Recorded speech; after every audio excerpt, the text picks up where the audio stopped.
This channel does not promote any violent, harmful, or illegal activities. All content provided by this channel is meant for an educational purpose only. Santosh trophy জয়ী বাংলা দলকে বিশেষ সংবর্ধনা দিল Bhawanipur club. অনুষ্ঠানে Santosh trophy জয়ী coach Sanjay Sen সহ উপস্থিত ছিল বাংলার চ্যাম্পিয়ন দল। তবে রবি হাঁসদা এবং ইসরাফিল দেওয়ান উপস্থিত থাকতে পারেননি ক্লাবের প্র্যাকটিস থাকায়। রবি হাঁসদা সদ্য আইএসএল এর ক্লাব মোহামেডানে যোগ দিয়েছেন। সংবর্ধনা অনুষ্ঠানে ভবানীপুর ক্লাব কর্তৃপক্ষের তরফে চ্যাম্পিয়ন বাংলা দলকে ৩ লক্ষ টাকা পুরস্কার দেওয়া হয়। কোচ ফুটবলারদের প্রত্যেককে ঘড়িও দেওয়া হয়।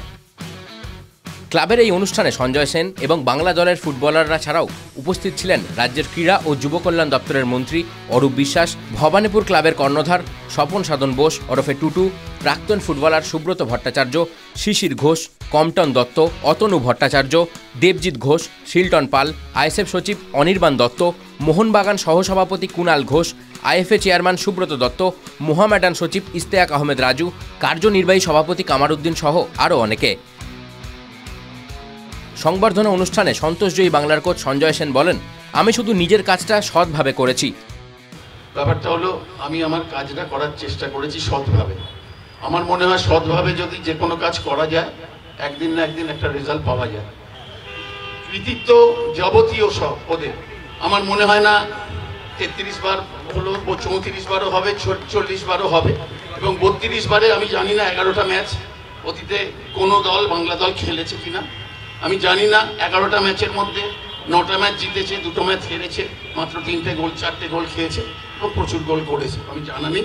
তো সুতরাং যারা আগে জিতেছেন সেই সময়কার সাথে এই সময় কখনো হয় না। তারা মোহনবাগান, ইসমাইল, রবার্টস ডুরান্ড খেলে সরাসরি চলে যাচ্ছে সন্তোষ ট্রফি খেলতে এবং ট্রফি নিয়ে চলে যাচ্ছে। তো সেইটার সাথে এখনকার ইসমাইল, মোহনবাগানের কোনো খেলোয়াড়েরা খেলতে পারে না, আইএসএল এবং আই লিগে যারা খেলে। তো সুতরাং এদের কাছে কাজটা অনেক কঠিন ছিল যে 32টা ওইটাকে 33টা করা, কিন্তু ওটা দারুণভাবে ডিসিপ্লিন ওয়েতে করেছে। অনুষ্ঠানে ভবানীপুর ক্লাবের কর্তা সৃঞ্জয় বোস বলেন, আমাদের দিদি শুধু মুখ্যমন্ত্রী না, তার একটা মায়া মমতার দিক আছে। তার নামের সাথে যেমন তিনি মমতা, তেমন তার মমতাময় একটা দিকও আছে। সেইটার জন্যই আজকে এই যে চাকরিটা পেয়েছে এরা সবাই, তাদের সকলের উচিত কৃতজ্ঞ থাকা।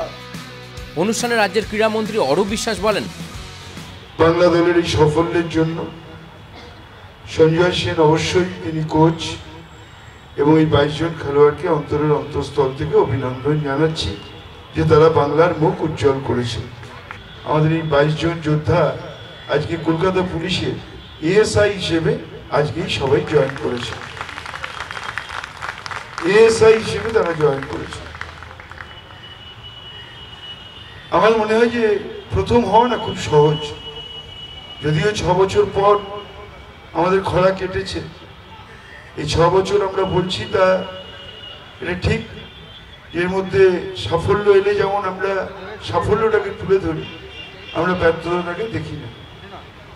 কিন্তু এটা ঠিক যে প্রথম হওয়া খুব সহজ, প্রথম হওয়াটাকে ধরে রাখা খুব কঠিন। আজ এখানে যে 22 জন জিতেছেন, কেউ ক্লাব পাবেন, কেউ আইএসএল খেলবেন, তারপরে যে তাদের পরিচর্যা করা সেটা কিন্তু আমাদের কোনো খেয়াল আমরা রাখি না।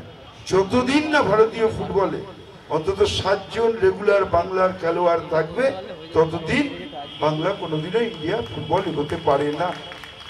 আমি আজকের এখান থেকে আমি আইএফএকে অনুরোধ করব, কলকাতা ফুটবল যেমন আপনারা বিদেশি বন্ধ করেছেন, কলকাতা ফুটবল শুধুমাত্র কলকাতা ফুটবল লিগ শুধুমাত্র বাংলার ছেলেরা খেলে, শুধুমাত্র বাংলার ছেলেরা খেলে। TV9 Bangla digital.